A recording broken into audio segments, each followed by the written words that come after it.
I'm Caroline Baldwin, I'm the editor of Essential Retail, and today we're at RTBE18 reporting at on our lovely stand. With me today I have Daniel Bobroff. He's the former investment director and founder of ASOS Ventures, and he now runs Coded Futures. We're going to be talking a little bit about fashion technology. Hi Daniel, thank you so much for joining me today. We've just had a really interesting conversation on one of the stages downstairs, and I just wanted to recap with our audience a few of those little nuggets of information. I suppose focusing specifically on fashion technology, which you've got an array of expertise in, what's the biggest challenges fashion retailers are facing at the moment? Well, it's probably the perfect storm of the huge choice that they have and the difficulty in making the right decisions, combined with the difficulties in trading and the problems of both the high street and also increasing competition. 2018 hasn't got off to the best start for the entire high street, and fashion retailers are lumped in there as well. New Look's not had a great start of it as well. And yes, just looking over the gallery there at all of the technology that they could choose from, where do you even start? Well, I think it's really important that you do start, and I think it's also vital that you have the kind of approach to technology which is inclusive. So you have the sort of culture within your organisation that is going to trial these opportunities and learn which ones the customers love, and continue to invest in those and kill the ones that they don't. So you need a CEO that's encouraging fail fast, agile, that type of thing. That type of thing, but also sort of avoid the siloed approach that retailers had in the past, and sort of have cross-functional teams which allow for the customer's voice to be heard at an earlier stage in the process. And also I think really that the marketing team are closest to the customer, and that historically they've been sort of brought in at the end of the day when the product, the technology if you like, has been fully complete.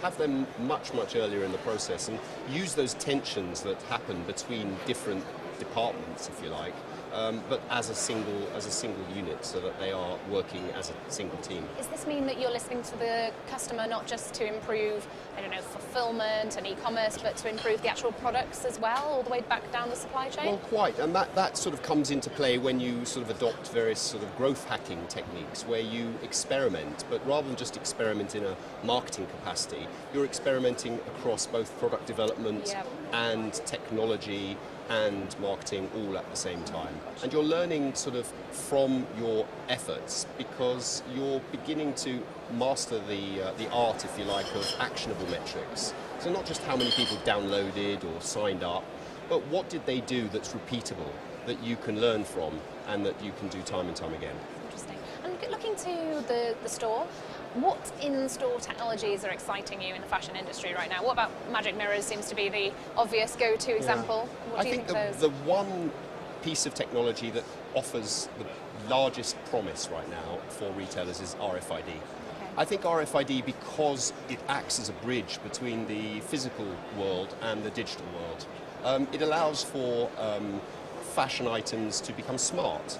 Not only can we start to learn about customers' interaction with the product, but potentially even when they wear them. True, yes. Well, I've never really understood that post-purchase use of RFID. Are any retailers doing that right now, or are there any examples of how it can be used? In terms, sorry, the post-purchase, so you were saying the RFID? Not right now, because retailers are very much at those sort of early stages of trying to understand whether the investment requirement for RFID is a bet they want to take. It's the difficulty with that technology is it's all or nothing. Yes. You can't sort of just do a little bit of it. Which means it's quite expensive and you can't just trial a little bit. Indeed. So that sort of comes back to the point about culture of, if you are beginning to reimagine your brand for this digitally enabled customer for the future, then those are the sorts of bets you need to take. But it's hard for retailers, especially those that are publicly quoted, that have metrics that they've followed for years, which require them to quarter on quarter show performance. And let's talk a little bit about sustainability. That seems to be a big issue over the last 6 months to a year. We've all seen the Blue Planet documentary, and it's being plastic free is much more on the minds of the consumer, especially the millennial real consumer. Are there any technologies that fashion retailers should be looking at to become more sustainable? Well, absolutely. I mean, the big one is 3D. It's the move to 3D. It's the ability for us to visualize our products in 3D, both for the customer to interact with them, but equally for us to design them. You know, it's a pretty well-known fact that multiple samples are required for any new product, and those samples tend to come from far away.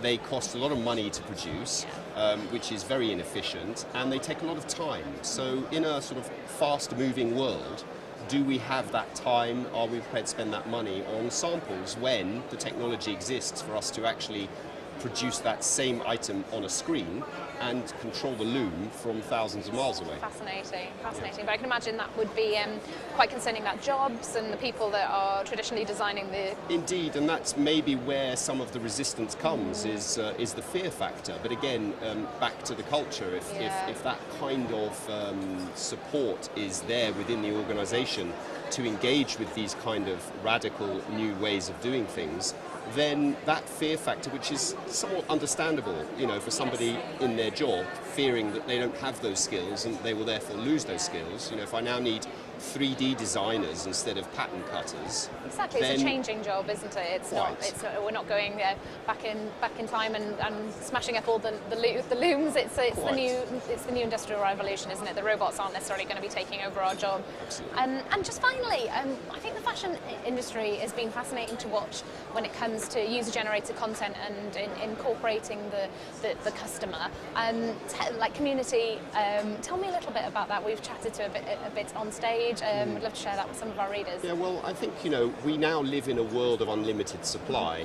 So what has gone with that unlimited supply, which is not sort of limited by what traditionally was a break, which was the shelf space. Yep. You know, there was only so much space, therefore there could only be so many products. Today that's unlimited. And as a result, what we see is a sort of a growth in niches. And those niches all have, you know, individual influencers, micro-influencers, who are the customer really, who have a degree of influence within their peer group, who are looked to for advice, for recommendations. And, you know, increasingly we do live in a world of recommendation as opposed to information. And therefore I think it's going to be really interesting to see how retailers sort of engage in that storytelling with those expert customers to reach those sort of micro-influencers at scale, and therefore, you know, not the traditional gatekeepers that we've seen in the world of media from years gone by. It's a really fascinating industry to watch. Thank you, Daniel, so much for letting us pick your brains on that. Pleasure.